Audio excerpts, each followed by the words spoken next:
Welcome to Instant Replay for MLS Match Day 25. I'm your host, Andrew Wiebe, and as always, we're taking a closer look at the most controversial refereeing decisions in Major League Soccer. We're going to start on the West Coast, San Diego, Toronto. It's the 86th minute. Toronto down 1-0 at home to Toronto FC. Shocker of all shockers. Hey, midweek MLS. And there is a possible penalty shout in Alyssa Pennington's first game as a center referee in MLS. Chukwueze Lozano in behind. Chukwueze Lozano keeps the ball. He waits. He shoots. And oh boy, did you see that? That left arm of the Toronto defender flies back. A clear indication to me that the ball hits the arm, but there is no penalty call on the field and no review initiated by Michael Radchuk. Why is that? Well, let's take a look at every aspect of this play, because it's not just the potential handball we're looking at, it's also whether or not Chukwueze Lozano is in an offside position when the initial ball in behind is played. Let's go back to front. First, the potential handball. For me, it's very clear. The ball hits the left hand. That part is clear. What's not clear is the positioning of the arm in relation to the body. Is it extended? Is this an unnatural position? I've got to be honest. Based on the angles we have, I'm not entirely sure, but I was absolutely sure that Mark Rogandino was onto something on the broadcast, which is that there is more than a hit of offside on Chukwueze Lozano. I think Lozano is offside when the original ball is played. Look at the grass lines. Look at our second to last defender. That's Kosi Thompson at the bottom of the screen. I think Lozano is a step or two off, and therefore I could never recommend review, one, because I think it's offside, and two, because of the lack of evidence of arm position on the handball. I think in the end, the way it was called is absolutely correct. No penalty. Let's rewind to the penalty that was called via VAR in the 17th minute of this game. Initially, Franco Negri of San Diego was like, oh no, not me, I didn't foul anybody, but watch this replay, which is what VAR Michael Radchuk is seeing. Yeah, right there, that stud to the knee of Corbinu. That is a clear foul for me. Radchuk alerts Pennington, she goes to the monitor. Penalty is the decision, and it's a correct one in my opinion. How about that LA Austin game? Second half stoppage time, Galaxy trying to fight their way back, and a penalty is called by Ricardo Fierro, the referee, on Mikhail Dessler, this time on Joseph Paintsil. Lori Lindsay doesn't like it on the broadcast, and I gotta tell you, I agree with Lori. Dessler has a grip of jersey at the end here, but so does Joseph Paintsil.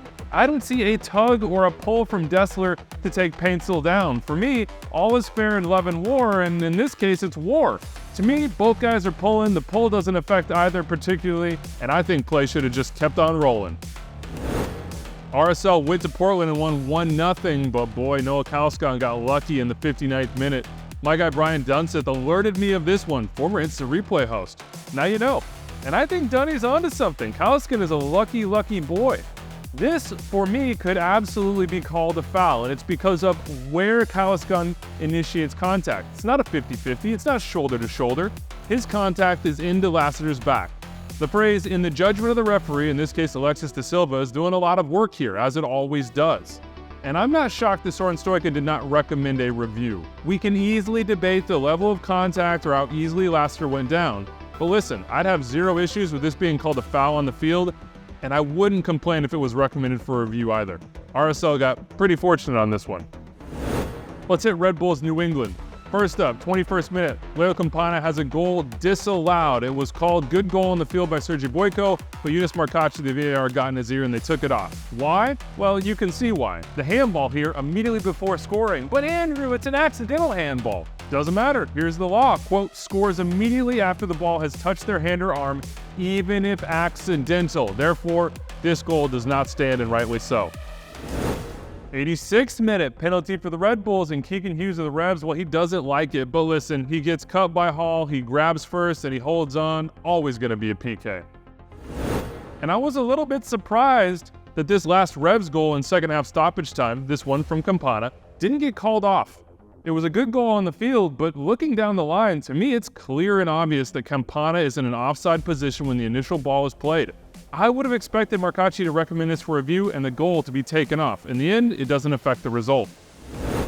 All right, let's fire through some PK decisions and get on out of here. Minnesota LAFC, 40th minute, Denny Bouanga plays a teasing ball in behind, and Jeremy Abobasi is trying to attack it, but Nico Romero, you reached out and grabbed his left shoulder. Initially call on the field was not a penalty from Pierre-Luc Lazier. It's hard to see that, but this is why you have a crew. Ian McKay, the AR, consults and they get the call right. This is a penalty. And Christian Roldan, I love you, but in the 49th minute, you committed a penalty on Rafa Navajo. It's the I'm guilty hands up right afterwards, and when you watch the replay, you can see Roldan kicks Navajo in the right heel. And last but not least, Andrew Thomas knows he's trying to play this one off just a minute and a half after that previous penalty in the Seattle-Colorado game, but he comes out late, he gets Navajo's legs, and Navajo is clever. He knows he's doing nothing with this other than getting a touch and forcing contact, but the contact is forced and it's there. That is a penalty. That's it for match day 25. If you see something, please say something with the minute. Little description and helps greatly. Big thanks to my producer and editor on this one, Aldo Medina. I'm Andrew Wiebe. We'll see you next time.